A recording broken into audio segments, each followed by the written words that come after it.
Good evening बच्चों। आज class 12 का लेक्चर नंबर 11 हम लोग आज चर्चा करेंगे विद्युत द्विध्रुव के कारण किसी भी बिंदु पे विद्युत क्षेत्र की तीव्रता। इससे पहले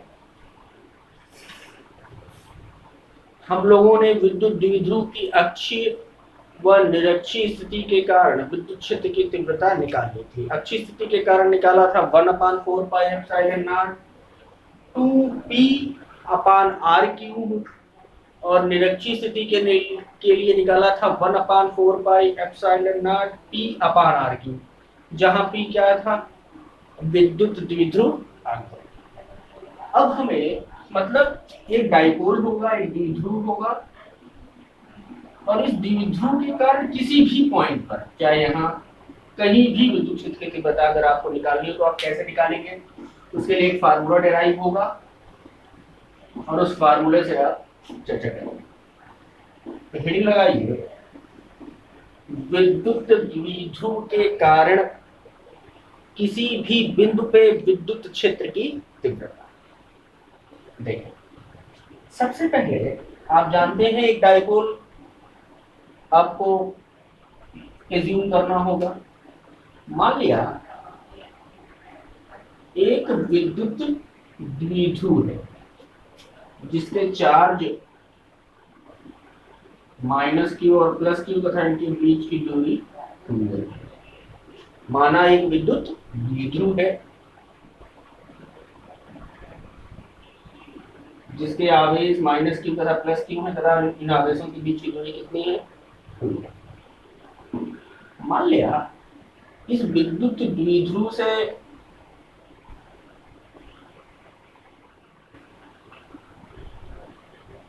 r दूरी पर एक पॉइंट P है।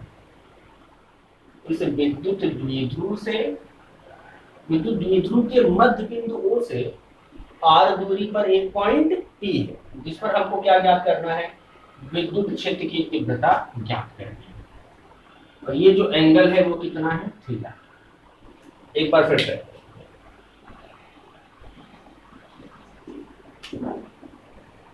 माना एक विद्युत द्विध्रुव है, इस द्विध्रुव के मध्य बिंदु O से r दूरी पर एक पॉइंट P है, जिस पर हमें क्या ज्ञात करनी है, विद्युत क्षेत्र की तीव्रता। और सुन ले साहब, अभी ना ये अक्षीय स्थिति मतलब कहीं भी मैं यहाँ ले सकता हूँ, यहाँ ले सकता हूँ, कहीं भी r दूरी पर एक पॉइंट P है जिस पर हमको क्या ज्ञात करनी है, विद्युत क्षेत्र की तीव्रता ज्ञात करनी है। ये जो OP है वो द्विध्रुव के साथ कितने डिग्री का कोण बनाता है, थीटा डिग्री का कोण बनाता है। इतना डायग्राम बनाए तो बताओ।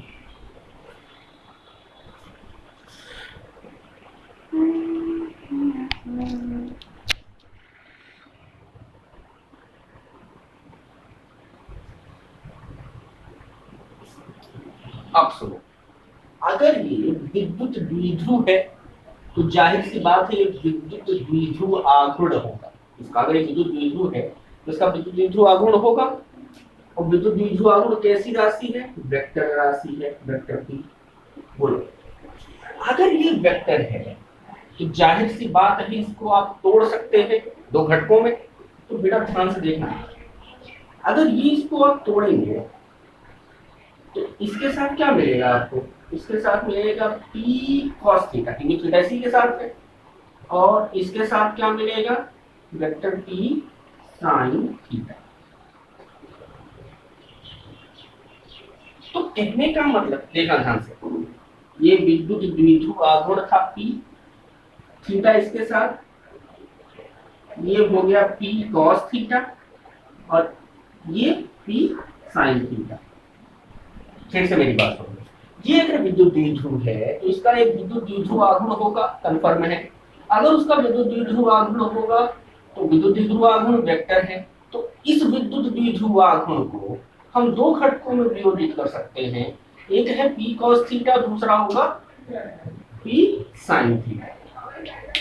अब थोड़ा सा अगर आप दिमाग लगा के देखें, r इसी पॉइंट पर है और ये तो कहने का मतलब इस विद्युत द्विध्रुव को हमने दो भागों में डिवाइड कर लिया, एक क्षैतिज वाला और एक ऊर्ध्वाधर वाला। अब इसके कारण p cos थीटा के लिए ये किस स्थिति में होगा? अक्षीय स्थिति में। देखो ना, मैं ऐसे पकड़ूंगा, अरे ये O है, ये एक्सिस पर ही तो है इसके, तो p cos थीटा के कारण बिंदु P पर विद्युत क्षेत्र की तीव्रता कितनी होगी? E1 निकाल लेंगे। अब अक्षीय स्थिति के कारण आप जानते हैं, फिर ये देखना निरक्षीय स्थिति के कारण, ये ऐसे, इसके लिए बिंदु P क्या होगा? निरक्षीय स्थिति। चलिए आगे देखें, P cos थीटा के लिए बिंदु P अक्षीय स्थिति में होगा, इसके लिए एक्सिस पे, इसके लिए होगा अक्षीय स्थिति में होगा।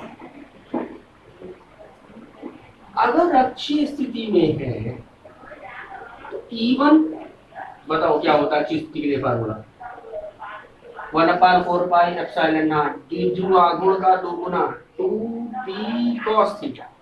क्यों cos थीटा यूज किया? cos थीटा इसलिए यूज किया क्योंकि हमने द्विध्रुव आघूर्ण को डिवाइड किया था, ना कि द्विध्रुव को, अपान r। समीकरण नंबर। चलिए अब ध्यान से देखो, इस p sin थीटा के लिए p sin थीटा, और इसके लिए ये जो पॉइंट है वो किस स्थिति में होगा? निरक्षीय स्थिति में। p sin थीटा के लिए बिंदु P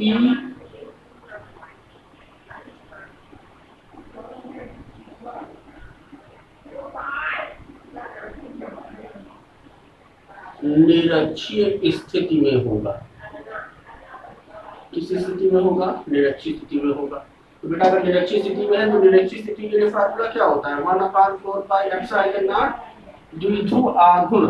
द्विध्रुव आघूर्ण कितना है इसका? p sin theta, p sin theta upon r cube. समीकरण नंबर 2। अच्छा समीकरण क्या समीकरण?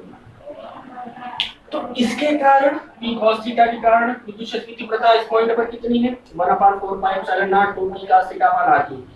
निरक्षीय स्थिति के कारण 1/4 epsilon naught p sin theta upon r cube. इतना नोट करें।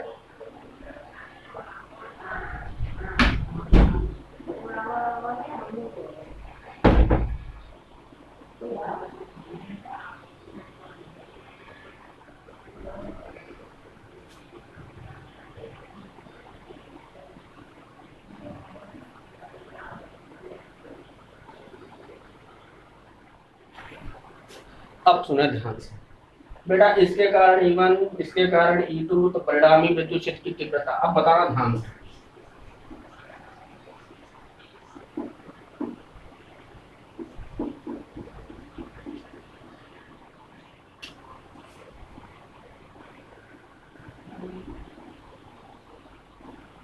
यदि संपूर्ण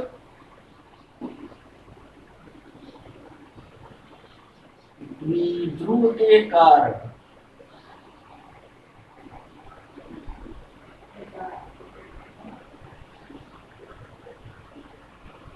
विद्युत क्षेत्र की तीव्रता E हो तो, ध्यान से देखना, ये था E1, डायग्राम बनाते चलिए, ये है E2, ये है परिणामी। E बराबर अंडर रूट E1 का स्क्वायर प्लस E2 का स्क्वायर, अरे दो वेक्टरों का सम।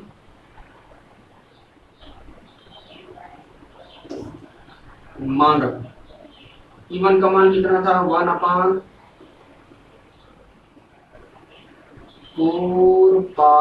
Epsilon naught 2p cos theta upon r cube का whole square plus 1/4 epsilon naught E2 मतलब p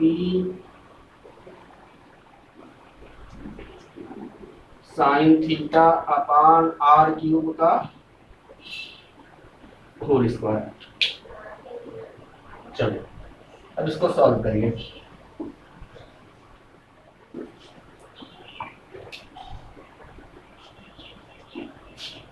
ई बराबर देखो 1/4πε0 का स्क्वायर, ई का स्क्वायर, r³ का स्क्वायर, सब कॉमन हो जाएगा। तो कॉमन आएगा, बाहर आएगा तो क्या क्या बाहर आएगा, 1/4πε0 p स्क्वायर भी बाहर आएगा तो p बचेगा। यहाँ r³ बाहर आएगा, अंदर क्या बचेगा, अंदर बचेगा 2 का स्क्वायर 4, cos थीटा का स्क्वायर प्लस यहाँ साइन स्क्वायर थीटा। नोट करें,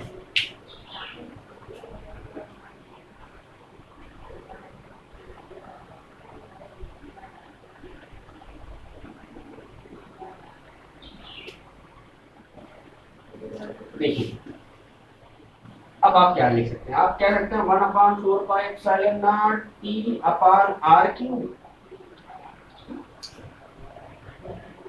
4 cos स्क्वायर थीटा को 1 माइनस साइन स्क्वायर थीटा लिख सकते हैं, plus sine square theta 1/4πε0 p/r³, 4 को अंदर ले चलो, 4 minus 4 sine square theta plus sine square theta, तो 1/4πε0 p/r³ under root 4 minus 3 sine square theta. ये आया आपका क्या, विद्युत द्विध्रुव के कारण किसी भी पॉइंट पर विद्युत क्षेत्र की तीव्रता। इतना नोट करें फिर बताता हूं।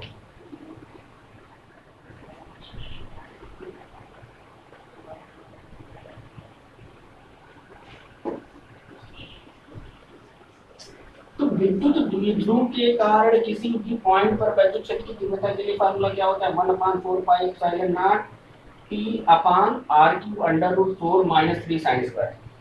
अच्छा एक बात बताओ, अगर अक्षीय स्थिति होगी तो अक्षीय स्थिति के लिए ध्यान से देखिएगा, ये द्विध्रुव था, फार्मूला भी वही निकल के आएगा जो आप निकाला करते हैं, चाहता तो सिर्फ इसी डेरिवेशन से हमारा काम चल जाता। अक्षीय स्थिति यही नहीं होता था, अगर यही नहीं होता था तो थीटा वहां ये था, इसको पकड़ के धीरे धीरे धीरे धीरे आप एक्सिस पर लेकर आए, थीटा कितना हो जाएगा 0। नोट में नंबर 1, जब थीटा बराबर 0, अगर थीटा 0 है तो अक्षीय स्थिति की बात हम करेंगे। अब देखो ना, ये द्विध्रुव था, ये पॉइंट था, उसको ले आए आप कहां, एक्सिस पर। जब आप एक्सिस पर लेकर आएंगे तो थीटा की वैल्यू कितनी होगी 0, तब हो जाएगा फार्मूला। मतलब हम किसकी बात कर रहे हैं, अक्षीय स्थिति की बात कर रहे हैं। अक्षीय स्थिति के लिए लिखा फार्मूला वही निकल के आएगा, 1/4πε0 p/r³ under root 4 minus 3 sine square 0, ये पूरा टर्म 0, 1/4πε0 p/r³, 4 का वर्गमूल 2, तो ई बराबर कितना आया 1/4πε0 p/r³। अक्षीय स्थिति के लिए यही फार्मूला होता था, क्या कुछ होता था, नोट करें।